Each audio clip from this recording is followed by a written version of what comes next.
Hi, Caroline here. We're in my home sewing room today, and I'm so excited because we are going to be sewing the Carrie Crop top together.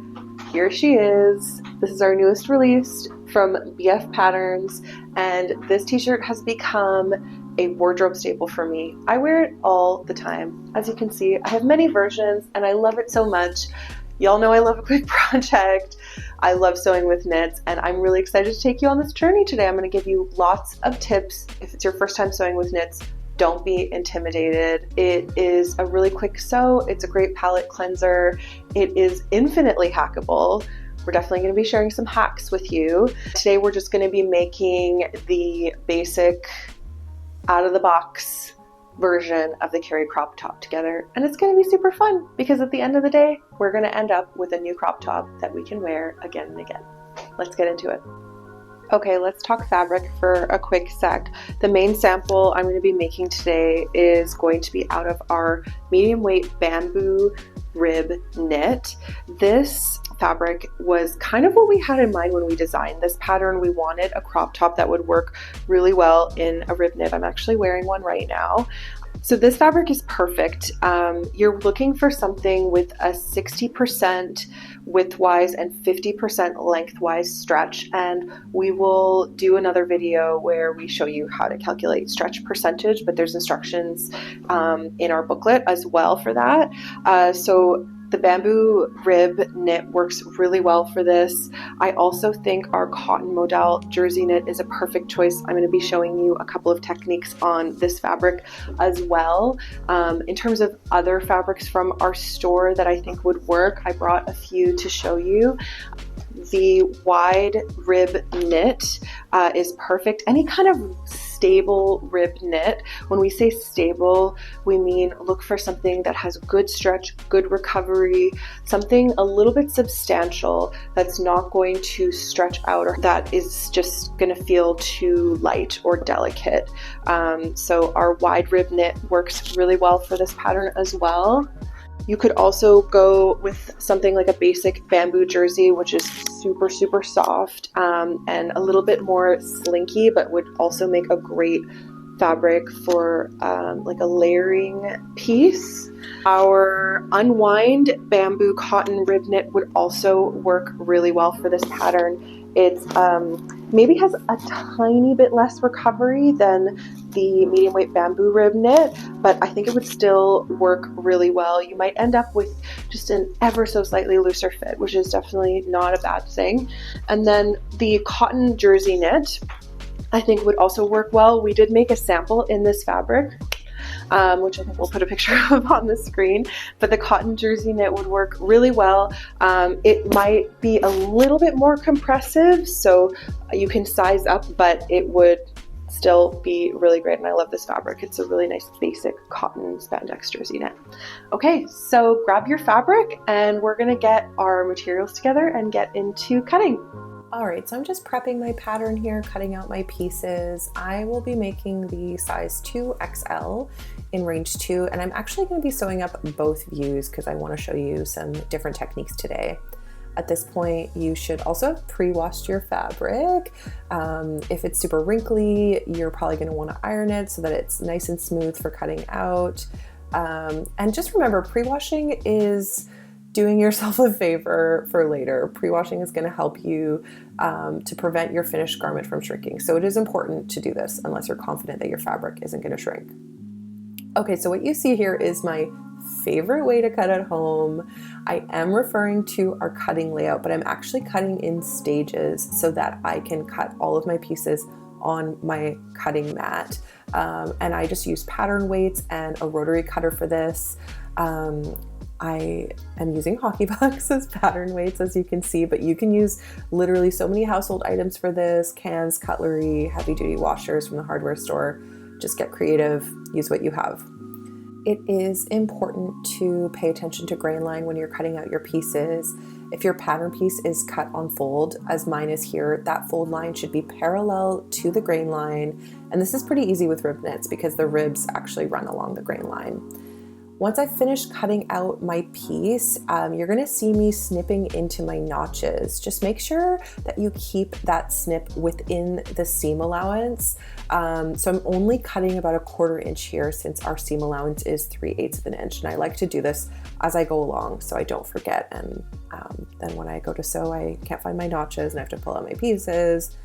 Just do it right away. I'm going to give you some quick tips as well. So my biggest tip is making sure that your fabric is not falling off the edge of the table.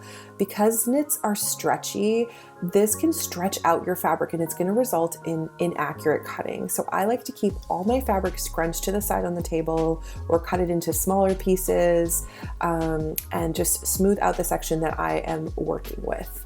And anytime you're cutting any fabric, use a sharp blade, whether it's a rotary cutter or scissors. I like using a rotary cutter. I like to keep backup blades on hand for my rotary cutter so that I can swap that out if it feels dull. You shouldn't have to press hard with your rotary cutter, so change that out. And by the way, I actually decided to do our short sleeve view after cutting this, so that's why you'll see a short sleeve later in this green fabric. And for this neckband piece, it's just cut one, so you can cut it on a single layer. It's a great way to use up scraps from cutting. Just about ready to get into sewing. I have all my materials gathered here. My green sample is going to be sewn completely on my regular sewing machine and the brown one on my serger for the most part. So grab your pieces, grab your matching thread. You're also going to want a ballpoint or jersey or knit needle. You can optionally use a twin needle for your hems. I'll show you that technique at the end here.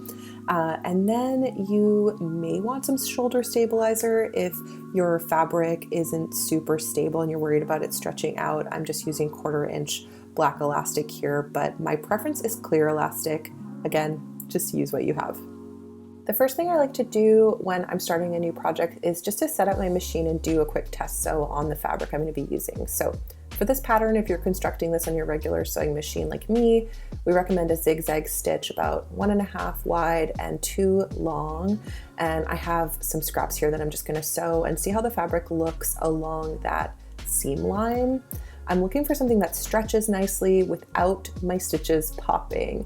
And I also want my seam to lay flat and not look stretched out and wavy. So you can play around with your stitch length, your width, your tension, and even your presser foot pressure until you get your seam to look good. This looks really nice to me, and I think we're ready to get started. So let's go.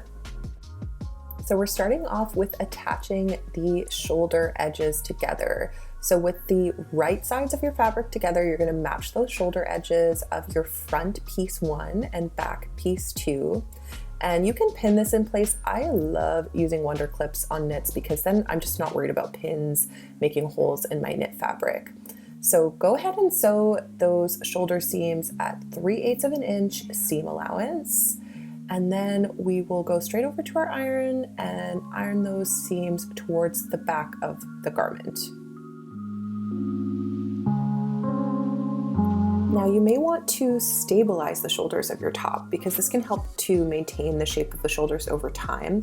So measure out 2 pieces of elastic that are the length of the shoulder seam. I actually sewed my shoulders on my regular machine first at 3/8 of an inch seam allowance because this is going to give me extra control since I'm not trying to sew the seam and secure the elastic all at once. So once you have your shoulders sewn together, you can pin your elastic to the back shoulder seam allowance and keep that elastic close to your seam but not directly on top of it to avoid bulk. So now I'm at my serger, I'm securing this elastic in place and I'm trimming my seam allowance as I go.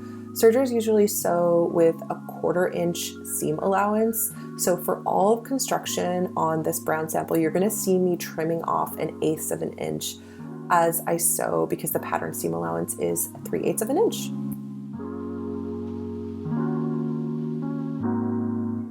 Okay, let's get started on our neckline. So we're starting off with a binding finish here. With right sides of the neck binding together, we're matching those short ends, and then we're going to sew along this short edge and press this seam open. Okay, this might feel a little mind bendy, but just trust me here. With the right side of your neck binding on the wrong side, of your body pieces, you're going to line up the raw edges together. So line up that raw edge of your binding with the raw edge of the neckline. The seam that you just sewed in the binding should line up with the center back, and then you can match the notches to the shoulder seams and the center front and place pins at these points. Just remember the circumference of the binding is slightly smaller than the neckline, so don't worry if it looks slightly gathered at this stage. This is just going to ensure that the binding lays flat once it's sewn up. All right, over to our machine. Starting at the center back, sew the binding in place. You're still using that 3/8 of an inch seam allowance. You're going to need to gently stretch the binding as you sew so that it sort of fits your neckline. Just be careful not to stretch the neckline. So you can see I'm using one hand to stretch the band and the other one to sort of guide my fabric through. Take your time here. Make sure that your fabric isn't scrunched or folded up underneath. And you'll also notice when I sew over my shoulder seam there, I'm just making sure that the shoulder seam allowance is still facing the back of the garment.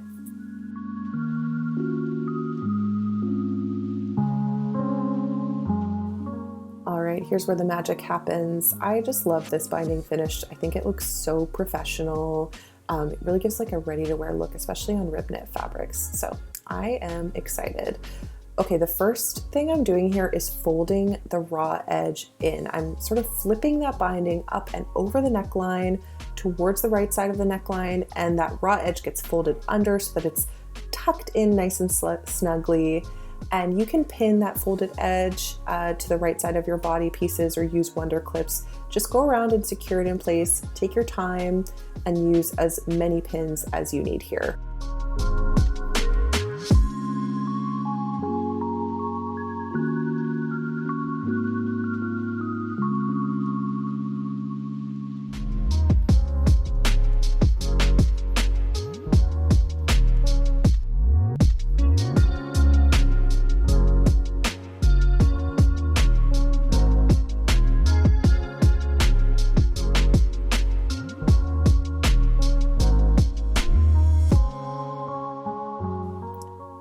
We're almost on our neckline. Okay, we are now going to edge stitch the binding in place using a zigzag stitch. So this is securing everything and it's going to give it a really nice professional look.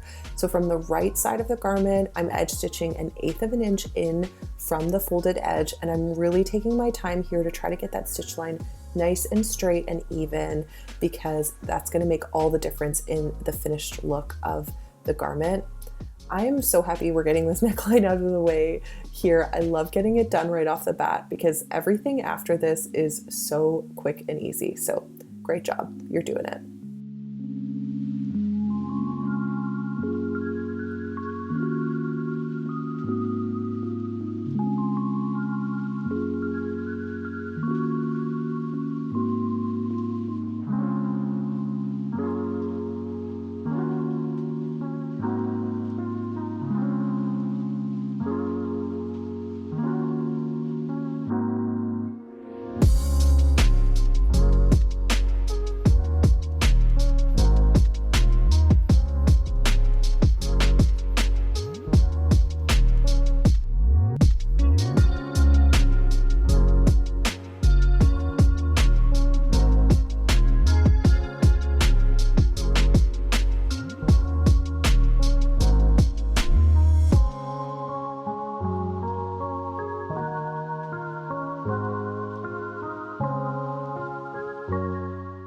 All right, I'm gonna demo the band finish now.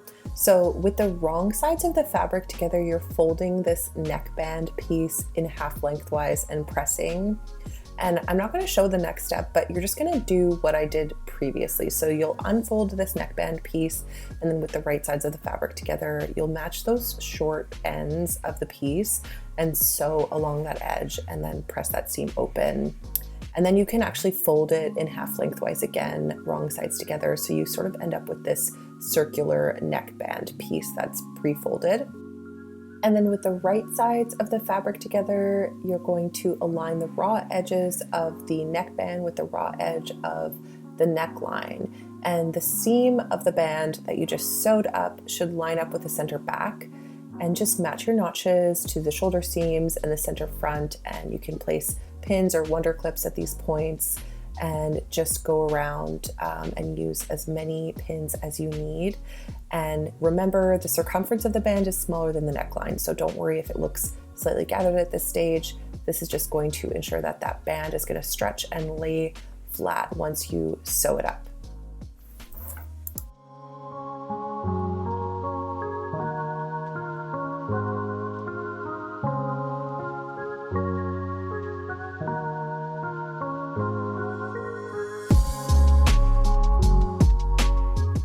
All right, and I'm sewing this on my serger, so remember I'm going to be trimming off 1/8 of an inch seam allowance as I sew. So starting at the center back, you're going to sew that band in place and gently stretch the band as you sew so that it fits your neckline. Just be careful not to stretch the neckline. So I'm using one hand to stretch the band and the other to kind of guide the fabric through. And especially if you're working with a serger, really take your time here because it is cutting as it's sewing and sometimes there's no undo button. So just take your time. And of course, the band finish can also be sewn completely on your regular sewing machine. So you would just be doing that at 3/8 of an inch seam allowance and it's still gonna look really good.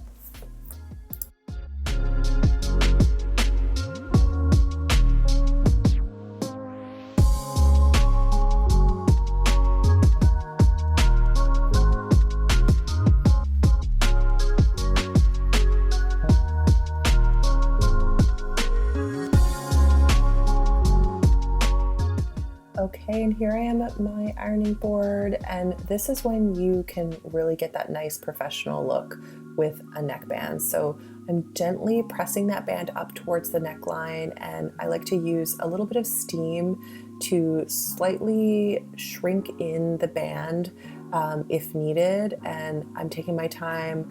I'm going around. I like to use my tailor's ham here just to give me a little bit more control and be able to isolate the area that I'm trying to press. And this is going to give it a really nice finish.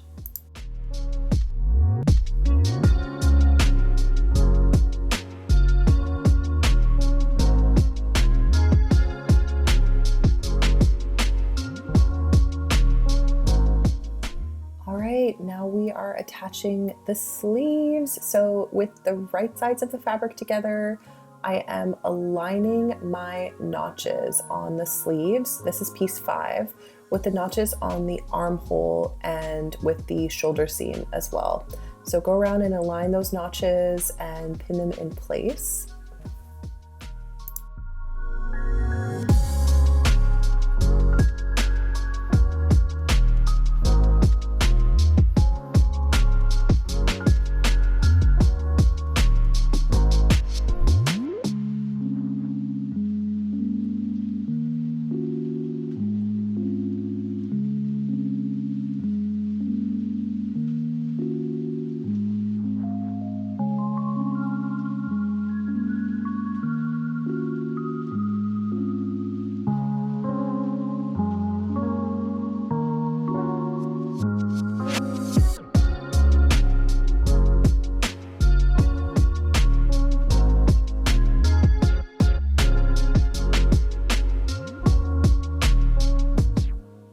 Okay, and now we are going to just sew the sleeves in place. So go along that shoulder seam, make sure that you're lining up your raw edges and your notches as you sew, and just sew along that seam.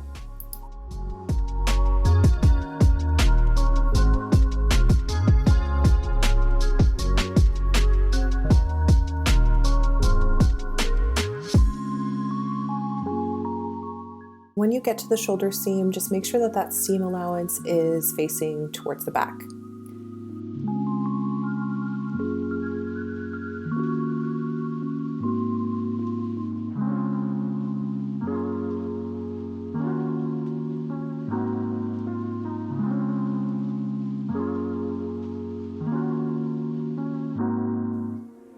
And once you finish sewing up your shoulder seams, you can take them over to your ironing board and press that seam allowance towards the sleeve.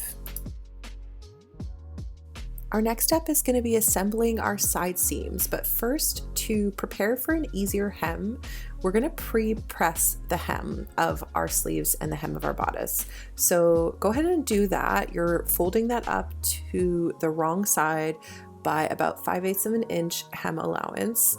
And this is just going to make it easier to fold up that hem later when you're ready to stitch your hem. You don't have to go over to the ironing board and do that in the round. It's just much easier at this stage. So let's get that done.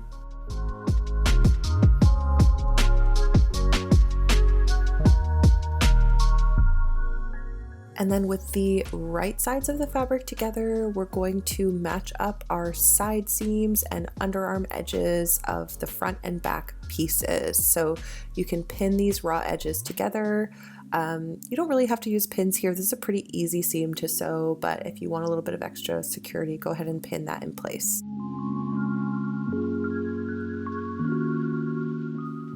And then we are sewing this edge together. So we're using that 3/8 of an inch seam allowance, and I like to sew from the underarm to the hem. And here's a tip. You'll notice when I'm sewing that underarm seam, I like to push the two seam allowances in different directions. This just reduces the underarm bulk and makes it easier to run through my machine. And I don't find it really has an impact on the look of the final garment. It's sort of tucked away under your arm, but it just makes for a much easier sewing experience and I think a more professional look.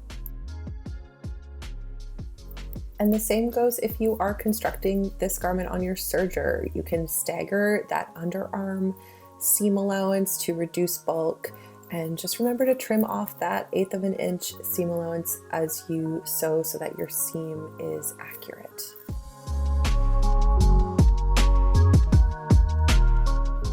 We're at the final step. This is so exciting. Okay, you can go ahead and pin your hem in place at 5/8 of an inch. I didn't do that here. I love pre-pressing my hems for this reason. It just makes it really easy to jump right into hemming. So I'm top stitching my hem in place 1/2 an inch from the folded edge. And on this green t-shirt, I'm just hemming with a zigzag finish, which I think looks totally great. But if you want to try out a twin needle, I'm going to show you how to do that next.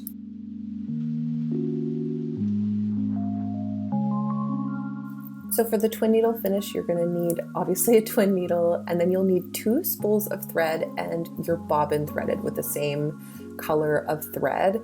If you don't have 2 spools of matching thread, you can also just thread a second bobbin. And this is going to sound counterintuitive, it's going to seem wrong, but you are going to basically thread your sewing machine twice. So often sewing machines have 2 spots where you can place a thread spool. So go ahead and find that second spot and thread your sewing machine twice, and each of those 2 threads are going to go through the 2 eyes of the twin needle. And then you are going to put your bobbin in, and you're just sewing with a straight stitch here, and I promise you it's going to work. So get all of that threaded up and ready to go.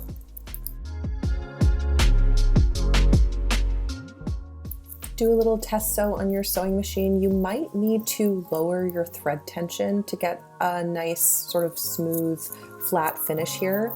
And it's just 2 stitch lines on the front side, and it looks kind of like a zigzag on the back side, and it's really nice and stretchy.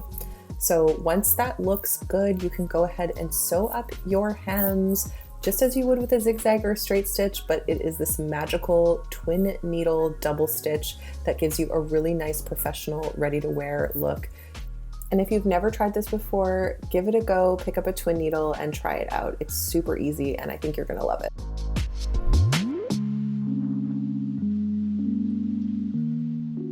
Woo, we're all done. Here is view A of the Carrie Crop top with the beautiful binding neckline finish. I just love it in this fabric.